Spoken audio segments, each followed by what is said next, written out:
Hello students. आज class +1 unit number 1 physical world and measurements में lecture number 26 में हम डिस्कस करेंगे सम मिसलेनियस प्रॉब्लम्स के बारे में कि अब तक हमने जो यूनिट नंबर 1 के डिफरेंट कंसेप्ट्स आर्टिकल्स डिस्कस किए हैं तो उनके बिहाफ पे कॉमन प्रॉब्लम्स। अब जैसा कि प्रॉब्लम नंबर 1 है, what is the advantage in choosing the wavelength of light radiation as a standard of length. तो इस प्रॉब्लम क्वेश्चन का आंसर है कि जब हम किसी भी स्टैंडर्ड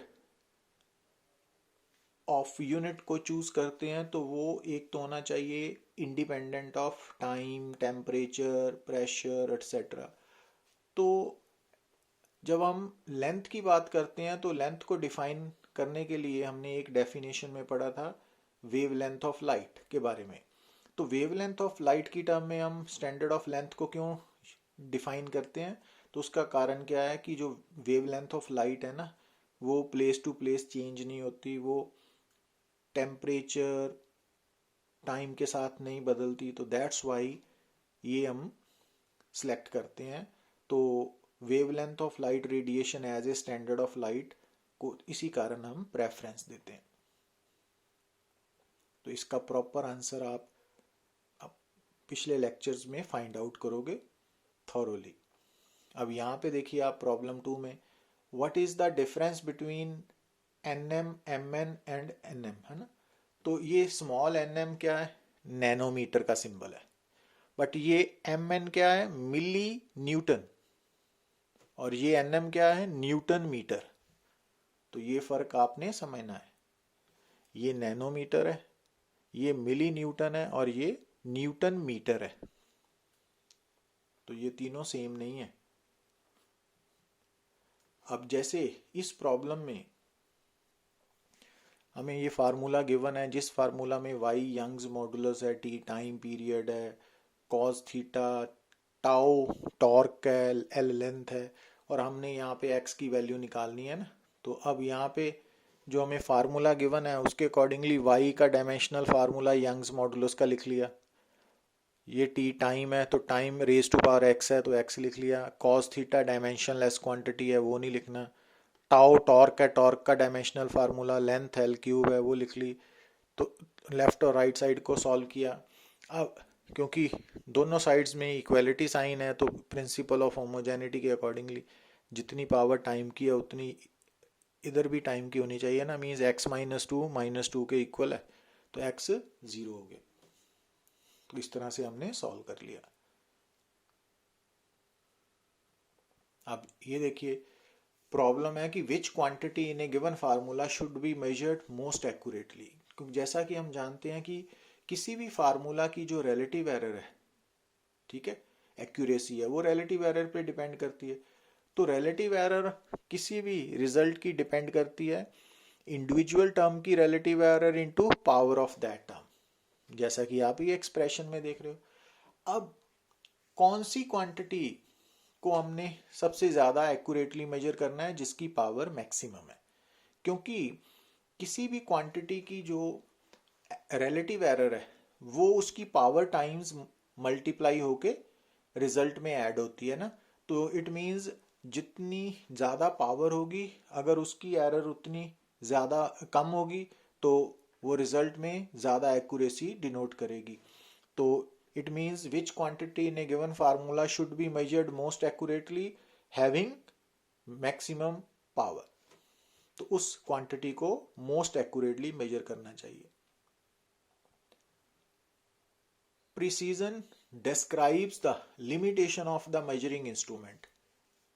तो ये बात बिल्कुल ठीक है, क्योंकि प्रिसीजन जो है ना वो डिपेंड करती है least count of the instrument being used to measure a quantity. तो इट मीन्स जो प्रिसीजन है वो, ये स्टेटमेंट फॉल्स नहीं रादर ट्रू है। तो is the statement false? No, it is true statement. क्योंकि प्रिसीजन जो है वो डिपेंड करती है इंस्ट्रूमेंट की लीस्ट काउंट पे, और लीस्ट काउंट जो है वो एक तरह की लिमिटेशन है कि उससे कम की वैल्यू वो इंस्ट्रूमेंट मेजर नहीं कर सकता अपनी लीस्ट काउंट से कम वाली value. Problem 6, can there be a physical quantity which has no units and no dimensions? भी ऐसी क्वांटिटी हो सकती है जिसका ना कोई यूनिट है ना कोई डायमेंशन है। यस, रिलेटिव डेंसिटी है, रिफ्रैक्टिव इंडेक्स है, तो ये वो क्वांटिटीज हैं वो जो यूनिटलेस भी हैं और डायमेंशनलेस भी हैं। All constants are dimensionless. तो जैसा कि हमने classification of physical quantity on the basis of dimensional analysis में देखा कि एक होता है डायमेंशनल कांस्टेंट्स, जैसे gravitational constant, Planck's constant, gas constants, तो इनका डायमेंशनल फार्मूला है, नॉन जीरो है। दूसरी तरफ कांस्टेंट्स है जो डायमेंशनलेस है, तो it means all constants are dimensionless, ये गलत बात है ना। तो gravitational constant, Planck's constant, gas constant, ये डायमेंशनल कांस्टेंट्स है। Can a quantity have units but still be dimensionless? Yes, angular displacement, इनका ऐसा यूनिट रेडियन है बट डायमेंशनलेस है अदरवाइज।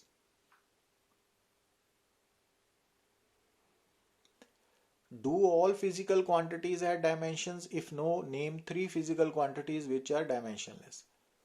तो ये ज़रूरी नहीं है कि सब क्वांटिटीज़ की डायमेंशंस हो, क्योंकि हमने देखा कि कुछ क्वांटिटीज़ डायमेंशनलेस भी होती हैं। तो डायमेंशनलेस क्वांटिटीज़ में जैसे आप लिख सकते हो एंगल है, स्ट्रेन है, रिलेटिव डेंसिटी है, देन रिफ्रैक्टिव इंडेक्स है, etcetera. Problem 10, can a quantity having dimensions may have no units? No. अगर किसी क्वांटिटी की डायमेंशंस है तो उसका यूनिट भी जरूर होगा। तो can a quantity having dimensions may have no units?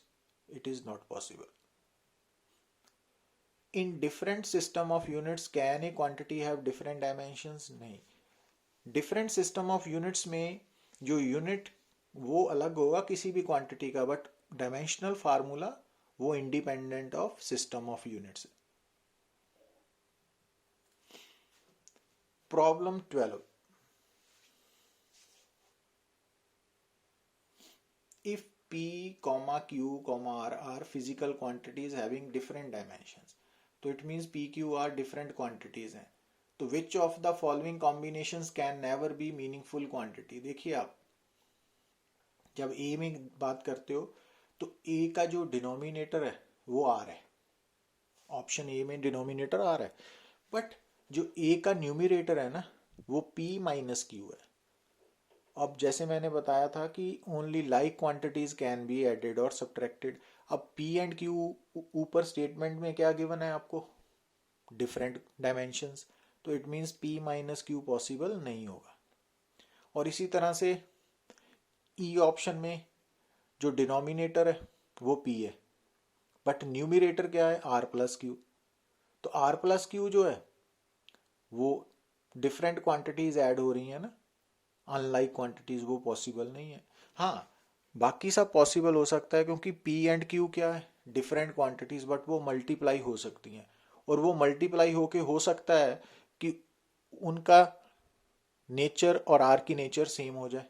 जैसे जब आप मास और एक्सेलरेशन को मल्टीप्लाई करते हो तो रिजल्ट फोर्स बन जाता है ना, तो इट मीन्स ये भी पॉसिबल है, इसी तरह ये भी पॉसिबल है, मल्टीप्लाई हो रहे हैं ना p एंड q, और ये भी पॉसिबल है, बट a एंड e ये पॉसिबल नहीं है। प्रॉब्लम 13 में देखिए आप, इसमें आपको फार्मूला गिवन है और इस फार्मूला में हमने अल्फा एंड बीटा की डायमेंशनल फार्मूला निकालना है। t टाइम है, x डिस्टेंस है, f फोर्स है, v वेलोसिटी है। अब ध्यान से देखिए, ये फर्स्ट टर्म है लेफ्ट हैंड साइड में, ये राइट हैंड साइड की फर्स्ट टर्म है, प्लस ये सेकंड टर्म है। तो हम ये भी कह सकते हैं कि ये first term right hand side की प्लस ये सेकंड टर्म है, ये पूरी, ये दोनों टर्म्स मिलके अल्फा बाई टी स्क्वेयर है ना। तो only like quantities can be added, it means ये वाली टर्म f इंटू वी की जो नेचर है वो बीटा ओवर एक्स स्क्वायर या अल्फा ओवर टी स्क्वायर के बराबर होनी चाहिए। जैसा यहाँ पे लिखा।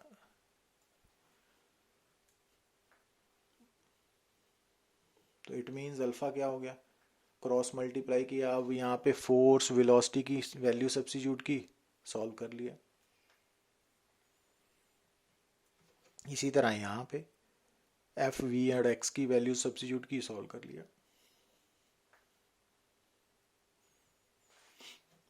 प्रॉब्लम 14। प्रॉब्लम 14 में क्या गिवन है, in two systems of relations among velocity, acceleration and force are respectively v2 और v1 के बीच में रिलेशन है, अल्फा और बीटा कांस्टेंट्स है ना ये वाले, ये गिवन है रिलेशन। तो हमने जैसे v2 और v1 का रिलेशन है, v1 v2 वेलोसिटीज है, a2 a1 एक्सेलरेशंस है, f2 f1 फोर्सेस हैं इन डिफरेंट सिस्टम्स। तो उसी तरह हमने मास, लेंथ और टाइम के बीच में रिलेशन निकालना है। तो अब यहाँ पे हमने क्या किया, ये रिलेशन हमें गिवन है, तो जो वेलोसिटी है वो एल टी माइनस वन होती है ना, तो v2 वेलोसिटी L2 और T2 पे डिपेंड करेगी, और v1 velocity L1 and T1 पे डिपेंड करेगी। तो ये रिलेशन बन गया इक्वेशन नंबर 1। अब ये एक्सेलरेशन है, तो एक्सेलरेशन होती है LT माइनस टू, तो ये वाली A2 एक्सेलरेशन L2 T2 पे डिपेंड करेगी, A1 L1 T1 पे डिपेंड करेगी। और इसी तरह फोर्स मास इंटू एक्सेलरेशन है ना, तो M2 L2 T2, तो ये लिख लिया। अब आप क्या करोगे, जैसे हमने यहाँ पे इक्वेशन 1 को 2 के साथ डिवाइड कर दिया और उसको सॉल्व किया, तो T2 की value alpha over beta square T1 आ गई। तो ये टाइम के बीच में रिलेशन आ गया जो हमको पूछा गया था ना। इसी तरह ये अगर हम इक्वेशन नंबर 1 को क्या किया, स्क्वायर करें, और स्क्वायर करने के बाद इक्वेशन नंबर 2 के साथ डिवाइड करें, तो ये रिजल्ट आ जाएगा ना।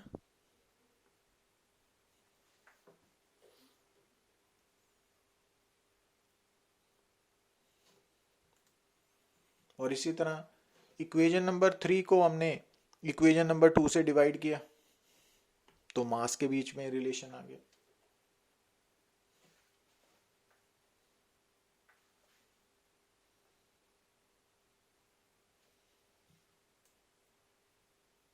तो ये इंपॉर्टेंट न्यूमेरिकल है। अब प्रॉब्लम नंबर 15 में क्या गिवन है कि if x and a stand for distance then for what value of n is the given equation dimensionally correct. तो आपको याद रखना है ये ना, ये सिंबल है for integration, integration is just like summation. तो अब ये जो इंटीग्रेशन है इसका अपना कोई डायमेंशनल फार्मूला नहीं है ना। तो अब यहाँ ध्यान से देखिए आप, क्योंकि ये डिनोमिनेटर में under root a square minus x raise to power n है ना, तो अब अगर ये टर्म डिस्टेंस स्क्वेयर है तो ये माइनस भी डिस्टेंस स्क्वेयर ही होनी चाहिए, तो इट मीन्स n भी 2 के बराबर होना चाहिए।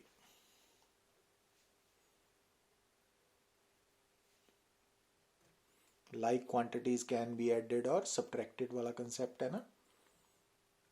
अब ये एक और numerical, let x and a stand for distance, तो ये डायमेंशनली करेक्ट है कि नहीं है। तो इसमें क्या किया हमने, ये लेफ्ट हैंड साइड है ना, तो ये साइन ऑफ इंटीग्रेशन है, ये डायमेंशनलेस है, इसकी कुछ नहीं लिखना हमने। dx एक्चुअली अगर x डिस्टेंस है तो dx स्मॉल डिस्टेंस है, तो ये इसको ऐसे नहीं समझना, ये डिफरेंशिएशन फॉर्म है, डिफरेंशियल फॉर्म, इसको हम लेटर ऑन मैथमेटिकल टूल्स में डिस्कस करेंगे, अभी आपने ऐसे ही याद रखना है। तो dx स्मॉल डिस्प्लेसमेंट है या स्मॉल डिस्टेंस है, तो इसकी वैल्यू l होगी है ना, और अंडर रूट a डिस्टेंस है तो l square minus l square, तो ऐसे सॉल्व किया, तो ये डायमेंशन लेस है। बट राइट हैंड साइड में जो मैंने रेड सर्कल में कवर किया है वो टर्म, चाहे sine theta, cos theta, tan theta, चाहे साइन इनवर्स है, ये टर्म्स डायमेंशन लेस होती है ना। तो it means 1/a means 1/l, तो लेफ्ट और राइट हैंड साइड बराबर नहीं है डायमेंशंस, तो फार्मूला क्या हो गया, इनकरेक्ट।